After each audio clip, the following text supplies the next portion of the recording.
Olá, sejam todos muito bem-vindos a esse BMC Stock da terça-feira, dia 7 de fevereiro. A gente já está nos encaminhando aqui para esse fechamento da primeira quinzena de fevereiro e o mês já não começou muito agradável, não. Vou falar para vocês que esses primeiros 7 dias de fevereiro desanimaram um pouquinho para quem estava animado com esse Ibovespa já para o mês de janeiro, com essa recuperação dos 109 até os 114 mil pontos. Então a gente teve uma boa recuperação no mês passado e agora este mês de fevereiro já começa a decepcionar um pouquinho, mas claro, com várias questões ainda em discussão, tudo pode mudar até o dia final deste nosso segundo mês de 2023. Eu sou o Gabriel Monteiro, vou lhes acompanhar agora nesses próximos minutinhos para trazer um noticiário e, claro, algumas discussões bem importantes sobre o mercado financeiro. Inclusive, já vamos falar aqui um pouco sobre o Ibov agora com 0,89% de queda. Lembrando, no pregão passado nós tivemos uma queda durante todo o dia e ao final das negociações nós tivemos uma leve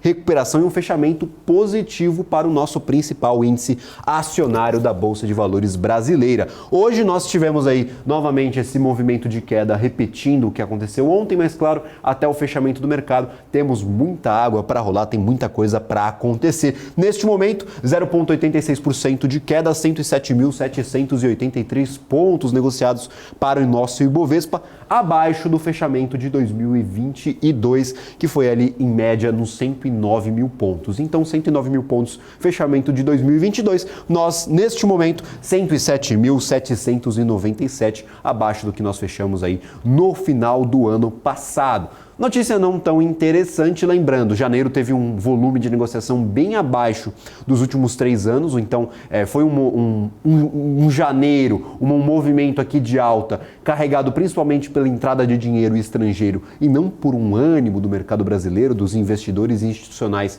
e também dos investidores de pessoa física aqui no Brasil. Nós tivemos um mês atípico de pouca movimentação. Esse cenário possivelmente inflacionário global, essas perspectivas até mais negativas do que no começo do ano para a economia norte-americana e agora para a economia europeia, ainda sobre muitas dúvidas. Esse talvez descontentamento que possa aparecer ao longo do ano dos mercados internacionais com os mercados emergentes podem não ser boas notícias para o nosso Ibovespa. Tem gente já projetando 130, 120 mil pontos ao final do ano, mas claro, vamos ter que aguardar o que acontecerá nos próximos capítulos.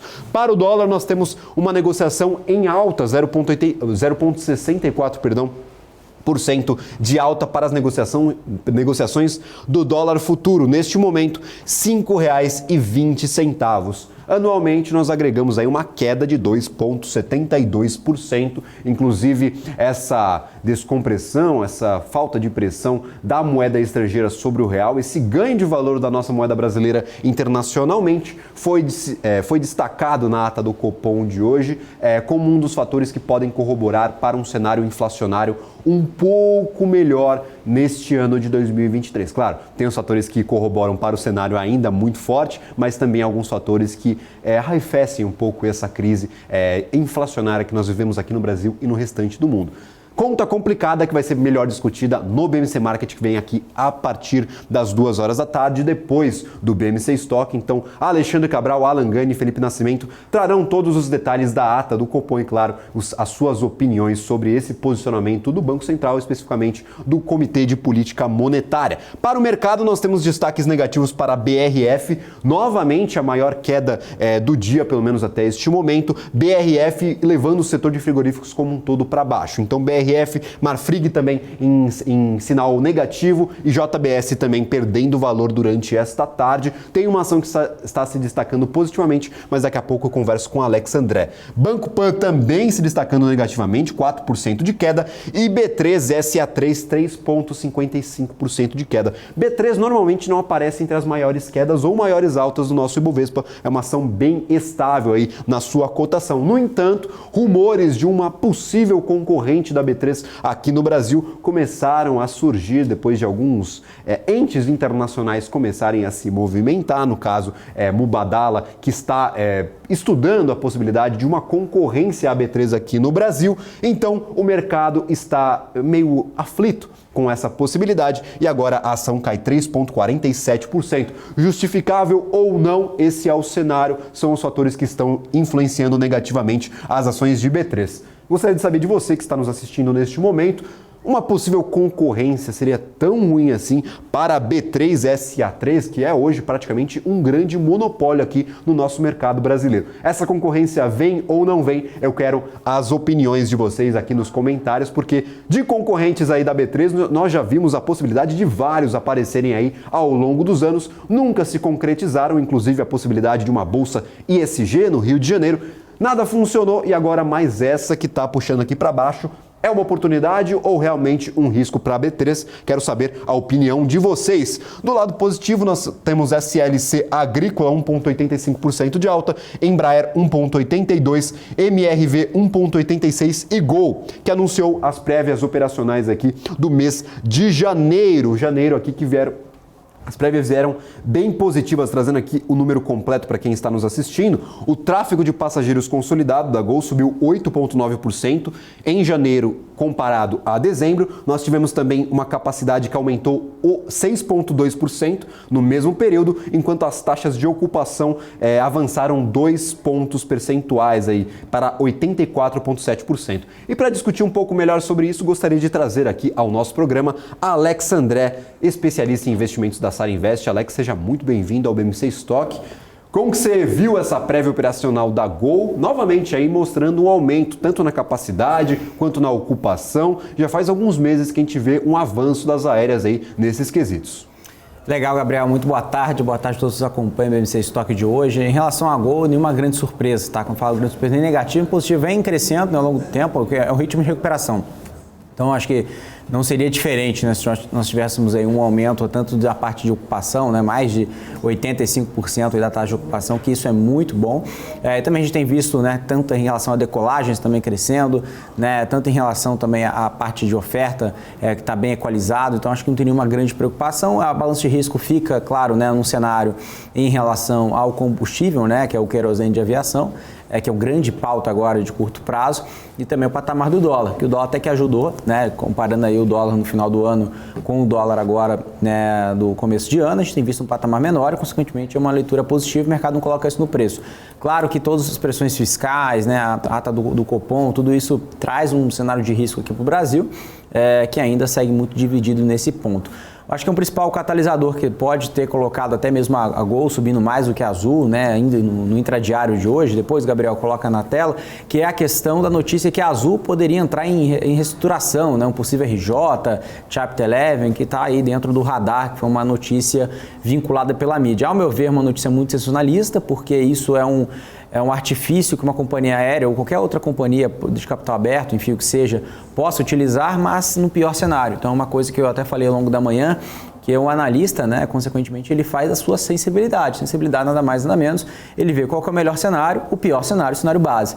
Então, o cenário base, né, da companhia é que a companhia deve ter um dispêndio de caixa na ordem de 3 bilhões de reais nesse ano, no ano que vem já uma geração de caixa. No pior cenário, que caso eles não consigam, né, negociar com seus credores, e não consigam aí fechar as contas realmente em relação ao mercado, não consegue dívida, não consegue renegociar, que é muito difícil. A Azul tem um ótimo histórico de pagamentos, então eu não vejo isso como uma preocupação. Mas no pior, né, na pior sensibilidade, no pior cenário possível, talvez isso possa aparecer, talvez, mas isso não estaria nas cartas, não estaria na mesa, na minha opinião, mas isso poderia ter impactado talvez ligeiramente o pregão de hoje, quando a gente fala entre Gol e Azul, no pregão desta terça-feira, Gabriel.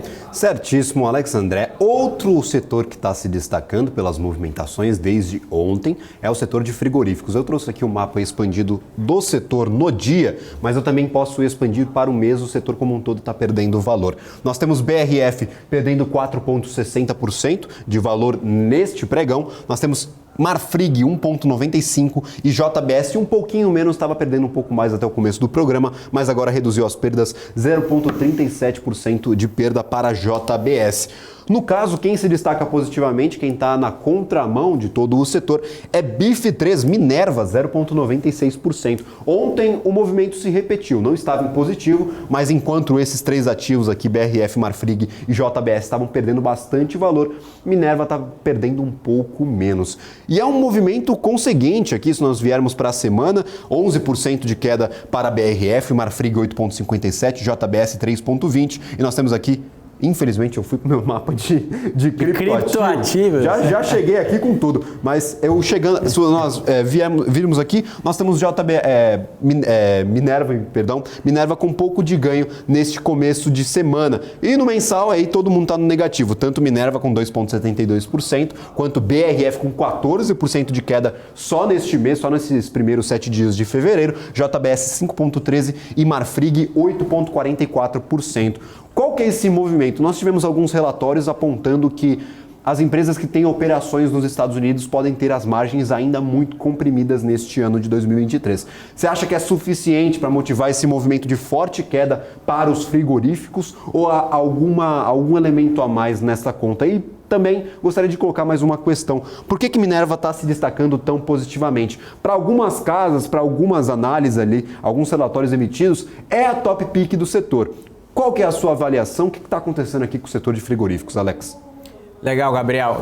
Aqui abre uma reflexão do cenário, né? Então, ou seja, a Minerva ela é localizada, tem nas suas operações localizadas na América do Sul, né? Brasil, Uruguai, enfim, na América do Sul, onde o ciclo do gado está melhor. O que é o ciclo do gado? Né? Claramente a disponibilidade de gado e em relação ao preço, né? Ou seja, se a gente tem a gente tem que entender que o frigorífico ele é um trabalho ali muito de spread, né? Ou seja, ele compra a carne do produtor e ele vende. Se o preço da carne está mais caro, ou seja, porque a disponibilidade de gado é menor, consequentemente, ele vai comprar o frigorífico vai comprar a carne o boi mais caro e vai vender a carne de uma forma mais cara, ou tenta repassar esse preço ou vai ter que penalizar na margem, como o Gabriel falou. Então, aqui no Brasil, a gente tem uma disponibilidade de gado muito maior do que nos Estados Unidos. Nos Estados Unidos, essa capacidade de reposição de rebanhos está acontecendo de forma gradual, mas ainda é bem desafiador. Então, se a gente pegar aí, por exemplo, Minerva, Marfrig, a própria BRF, também a própria JBS, principalmente essas companhias que têm exposição nos Estados Unidos, elas são companhias que são mais prejudicadas, né? Então, porque a gente vê ali uma questão que nós tivemos uma seca por lá, né? O gado também sofreu bastante, né? Ou seja, teve um desbalanceamento entre oferta e demanda e acabou tendo ali realmente uma menor disponibilidade de gado e preço da carne mais alto e trazendo margens menores. Então, por isso que Minerva é a top pick do setor, né? Respondendo a sua pergunta, Gabriel, como você falou muito bem dos relatórios, porque os analistas estão enxergando a América do Sul um cenário muito mais benéfico para esse mercado de frigoríficos, então, onde se insere a própria Minerva, e isso a gente consegue ver esse fluxo interno dos setores. Mas não significa que outras companhias estão em momentos ruins, tá? A gente está falando de um momento de ciclo do gado ruim.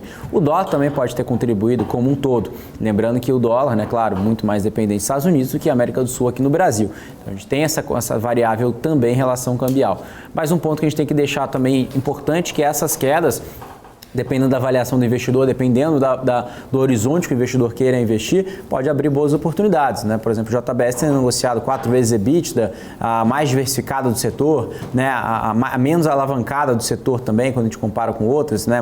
A Marfrig sendo negociado 7 vezes EBITDA. Então, ou seja, eu acho que quando a gente começa a ver umas discrepâncias muito grandes de preço e começa a ver companhias altamente rentáveis. JBS com ROIC muito bom e que traz ali uma leitura muito positiva.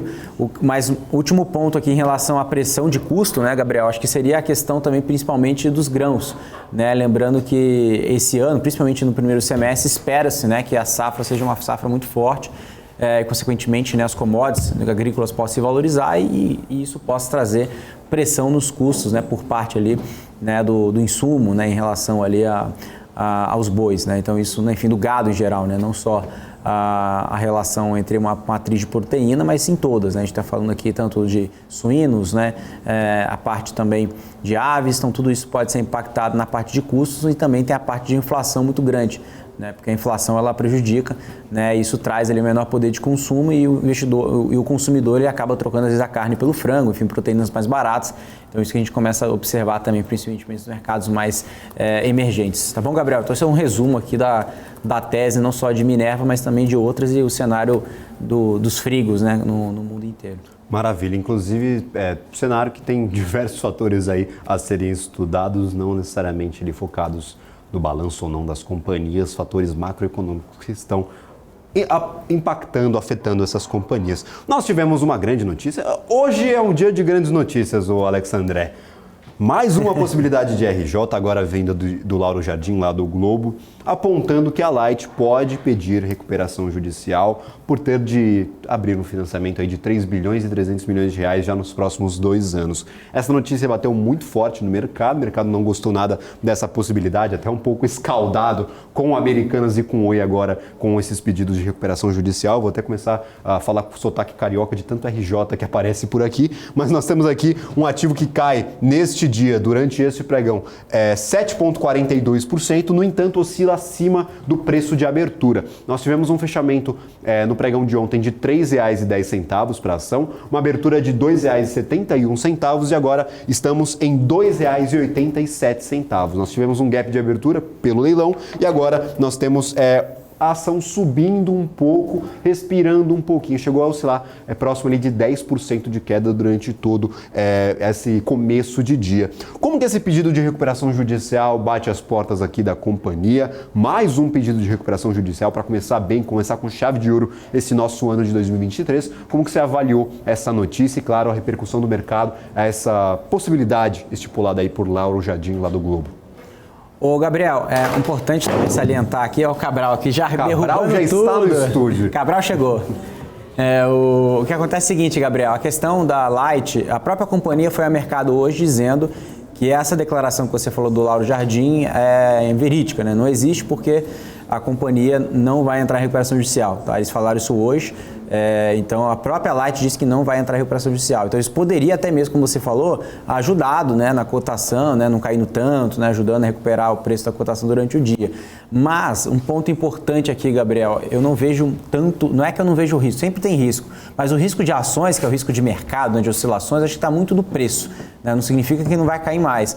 Mas a maior preocupação, na minha opinião, são os debenturistas, né, porque é uma única concessão que é no Rio de Janeiro, e essa concessão tem né, se tivesse uma outra concessão, né, um poder para negociação com os bancos seria maior, mas os bancos não estão querendo, né, rolar essa dívida, sendo que a concessão é do Rio de Janeiro, é a única que talvez não tenha essa renovação dessa concessão. Então acho que é uma preocupação muito grande no que passa, no que tange a Light, lembrando que os acionistas de referência, né, o César Coelho ali com 20%, e também temos ali, né, com 10% ali, né, a Sucupira ali tendo ali uma posição de posição da Light. Então, é mais um caso ali que envolve um dos três ali dos 3G, mas ao meu ver ali eu vejo muita preocupação em relação principalmente com os debenturistas do que o mercado de ações em geral, porque o mercado de ações ele reflete muito o que está acontecendo agora, né? Mas o mercado realmente das debêntures a gente consegue observar mais um choque muito grande depois de Americana. Maravilha. Cabral estava cochichando aqui no estúdio, o Alexandré, falando que tinha uma pergunta para o senhor. Então vou replicá-la já se o pessoal de casa ainda não escutou. Fala aí, Cabral, entra aí. A pergunta é a seguinte. O Cabral vai fazer aqui, quer fazer aqui, Cabral? Vai fazer, faz aqui, ó, o Cabral vai fazer aqui, entra aí. Fala aqui no microfone aqui. Deixa eu tirar aqui. Fala aí. Uma dúvida clássica. OGX do Rio, Oi do Rio, Americanas do Rio e Light do Rio. É velha economia, modo de gestão, por quê? Tudo que é do Rio? Não, coincidiu, acho que é verdade. Mas parece que o GX agora tá... gestão é o quê? Eu não, pra ser bem sincero, acho que, assim, para não ficar em cima do muro, mas o GX foi tudo aquela questão, né, de financiamento, acho que foi tudo para água abaixo, também era... O que é, Gabriel? Tá pedindo para você se retirar, pediu para você se retirar aqui. Deixa eu colocar aqui de novo, porque senão a produção vai reclamar aqui, deixa eu colocar aqui no ao vivo. Mas vamos lá, o GX... teve um fator muito em relação aos planos políticos na parte do governo, que agora o Lula voltou a falar que quer investir em estaleiro e óleo e gás. Pode ser uma esperança. Inclusive o papel estava... Depois você coloca aí, Gabriel. OSX B3 estava subindo 7% de manhã. Mas, claro, liquidez muito baixa, market cap 16 milhões de reais. Mas o GX aí pode ser o suspiro aí do pulo do gato morto? Talvez. Oi, eu acho... isso aí, exato. Depois o Gabriel coloca na tela. Subindo Fala aí, 15,40% neste Gabriel. momento, Alex André. Cotada a R$ 5,77, um pouco distante da máxima, tá? Chegou uma máxima aqui o máximo de R$ 5,99, agora R$ 5,77, 15,40% de alta para a ação. Exatamente, porque foi a fala do Lula. Lula disse que vai investir em estaleiro, vai investir em óleo e gás, e isso impulsiona.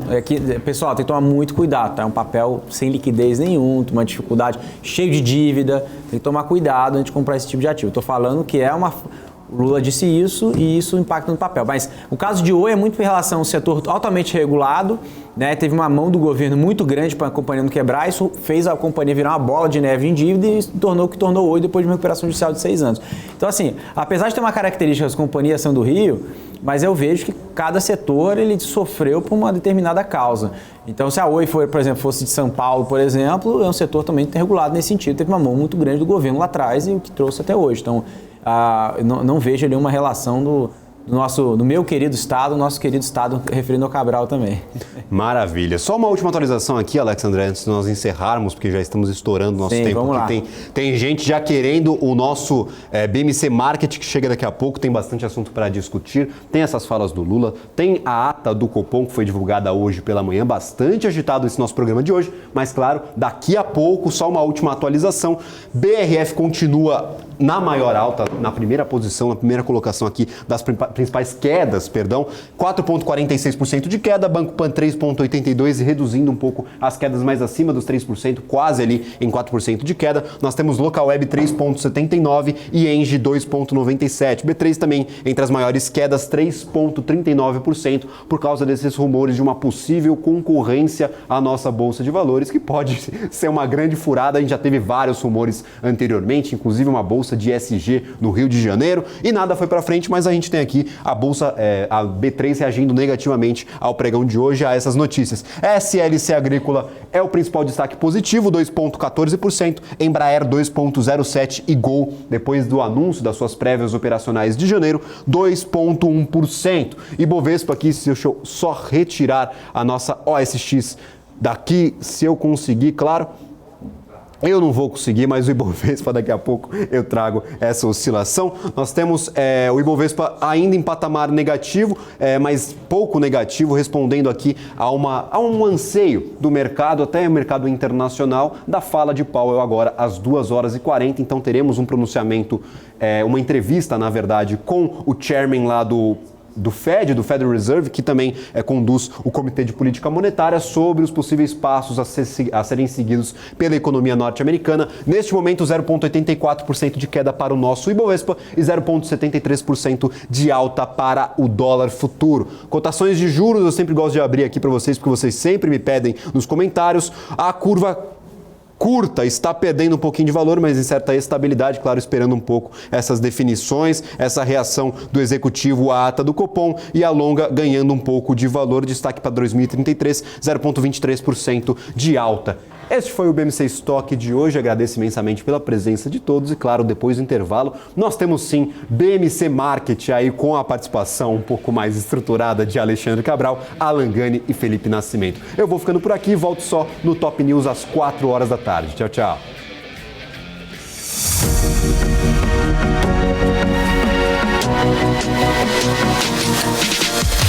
BMC News, informação que gera valor.